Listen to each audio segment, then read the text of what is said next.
এতিয়া খিলাদিত দেৱ ডাঙৰীয়া আপোনাৰ কাষলৈ আহিছোঁ যেহেতু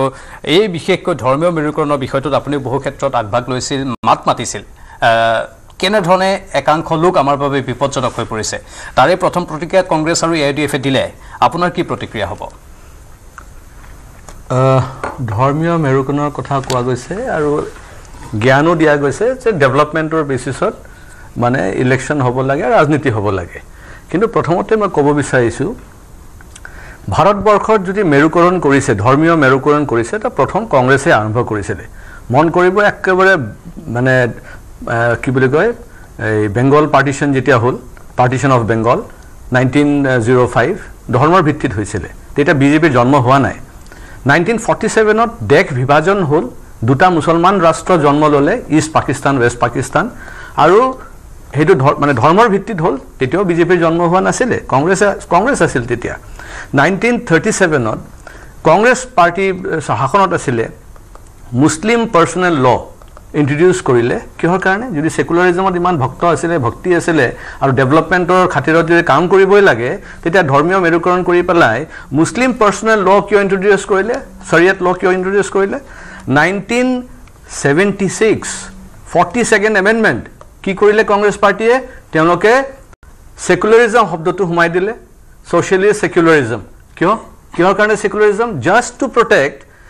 the minorities rather the Muslims of India ji hokole aru Pakistan aru West Pakistan no gol মানে কি হল কথাটো একপিনে ইষ্ট পাকিস্তান ওয়েস্ট পাকিস্তান আমাৰ পৰা লৈ গল কিহৰ কাৰণে মুছলমান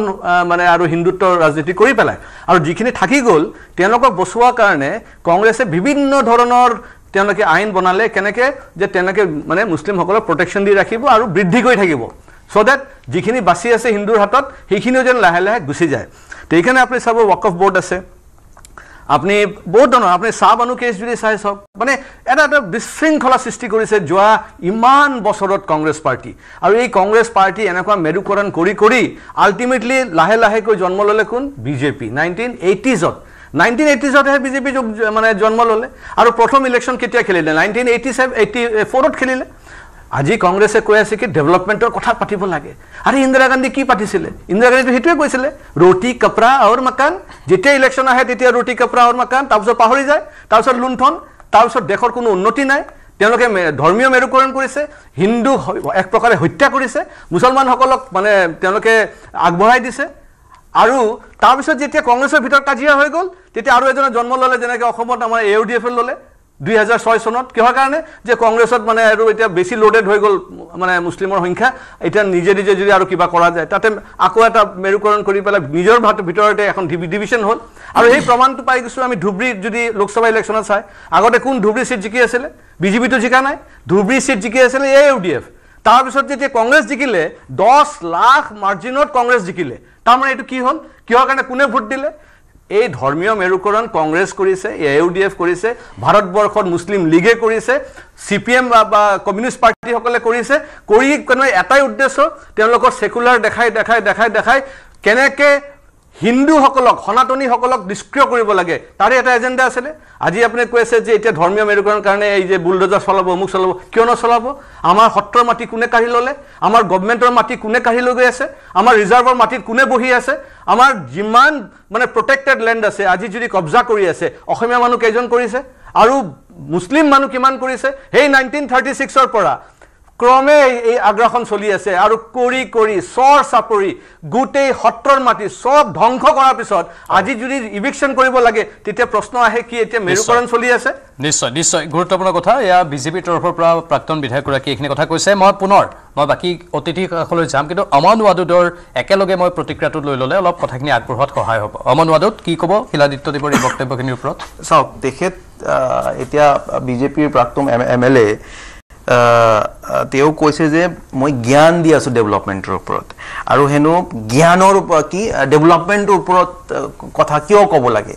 আই থিংক ইয়াত মোৰ ক'বলগীয়া কি আছে মই নাজানো প্ৰাইজে চাই আছে ৰাইজে ডিসাইড কৰিব মই জ্ঞান দি আছো আৰু ডেভেলপমেন্টৰ কথা ক'ব নালাগে ক'ব লাগে হেতু I think that is I mean very beyond me এটো মানুহে আই থিংক ডিসাইড কৰিব আই থিংক ইজ টু কি কম আৰু তাৰ ক'বলৈ মোৰ ভাষা নাই টেকনিক কংগ্ৰেছৰ দিনতে হৈছিল ফ্যাকচুয়াল কিছুমান বিভাজনৰ পৰা আদি কৰি মানে ইট ইজ সো অবনক্সিয়াস যে মই তাত একো নকওঁ মই ফ্যাকচুয়াল কিছুমান দাদাই যি কথা কৈছে মই ফ্যাকচুয়াল তেও কথা কৈ আছে তেও কৈছে 1905 তে বিজেপি নাছিলে কাৰেক্ট তেতিয়া বেঙ্গল ডিভাইড কোনে কৰিছিলে বেঙ্গল ডিভাইড কৰিছিলে ব্ৰিটিছে right 1947 ত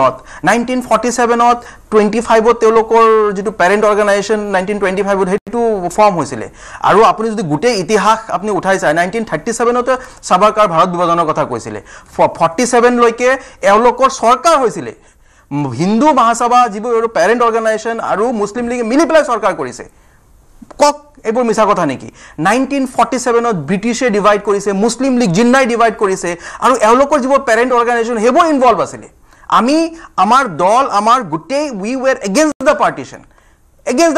আৰু কৈছে যে sharia law I think he is unaware of article 25 of the constitution of India ভাৰতত sharia law আছে নেকি যিমান personal law আছে those are protected by the constitution these are not sharia law গতিকে মানুহক বিপদে কিয় পৰিচালিত কৰে it is quite apparent 42nd amendment secularism to protect Muslims so what I mean क्या बोलना चाहते हैं कि किसी को मतलब ये secularism किसी को protect secularism is to protect the soul of India not to protect any community not to protect any person it is to protect the soul of India aru eho criticize kori ase hedina kon supreme court or elokor kisuman manuhe supreme court goisile challenge kori pela 42nd amendment socialism aru secularism atorai dibo lage tat supreme court e koise je this was inherent সংবিধানত inherent ase secularism article 14 কি হয় সবক equally protect কৰিব লাগে এটো কি হয় article 21 ত আপোনাৰ যি ল ফৰ্ম হৈছে যে সবৰ ইকুয়াল ডিগনিটি আছে গুটে ইট ওয়াজ ইন আপুনি যেটো সংবিধান আম্বেদকাৰ সৰদাৰ পটেল মৌলানা আজাদ নেহৰু এইবোৰ অলিগাৰ্চ আছিলে এইবোৰ মানুহে যেটো সংবিধান আছিলে হেতু সেকুলার নহবনে গতিকে যি কথা which was inherent 1976 please allow me to speak you have spoken so much দাদা মই অলপ কব দিয়ক you have to share it you have to time share হ'ব লাগিব no আপুনি একো ভাষা কথাটো আপুনি যদি আপুনি যুক্তিখিনি খণ্ডন কৰিব বিচাৰে কৰিব পাৰে অমন ওয়াদত ডাঙৰীয়া এক মিনিট দিয়ক তেও যুক্তিটো খণ্ডন কৰিব বিচাৰে সেইখিনি খুজুক ওকে তেও আগতে বাৰু জ্ঞান দিলে এতিয়া আকৌ লেকচাৰ দি আছে এটা কথাটো হল কি চাও তেও কৈ আছে যে কি সেকুলারিজম শব্দ আহিছে এটো বেয়া হল নেকি ভাৰতবৰ্ষ সেকুলাৰ হৈ আছে এই কাৰণে কাৰণ 80% এতিয়াও হিন্দু আছে আৰু ভাৰতবৰ্ষত যেদিনা 50% মুসলিম হৈ যাব হেদিনা সেকুলাৰিজম নাথাকে এটো কথা মনত ৰাখিব কাৰণ ভাৰতবৰ্ষ যদি হিন্দু মুছলমানৰ ভিত্তিত ডিভাইড কৰিছে হিন্দুৱে কৰা নাই মুছলমান সকল বিচাৰিছিল ভাৰতবৰ্ষত ব্ৰিটিছে খালি সাইন মাৰিছে ব্ৰিটিছে কৰা নাই ব্ৰিটিছে and কোট কৰিছে মানে কোট কৰিব ককচোন আপুনি তো লিগ্যাল কথা বহুত কৈ আছে ককচোন হাই না থাকিব হেটো কৈছে আমাৰ সাইন কৰিছে বিভাজন কৰিছে কোট সাইন কৰিছিল আপোনালোকৰ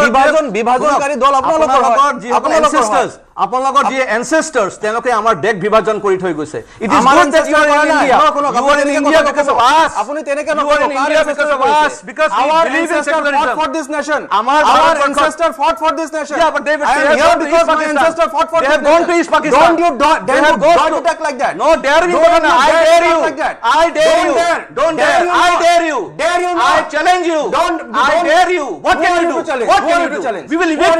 will evict you don't challenge who are you to challenge yes we are the government we are the people of India we are the people of India I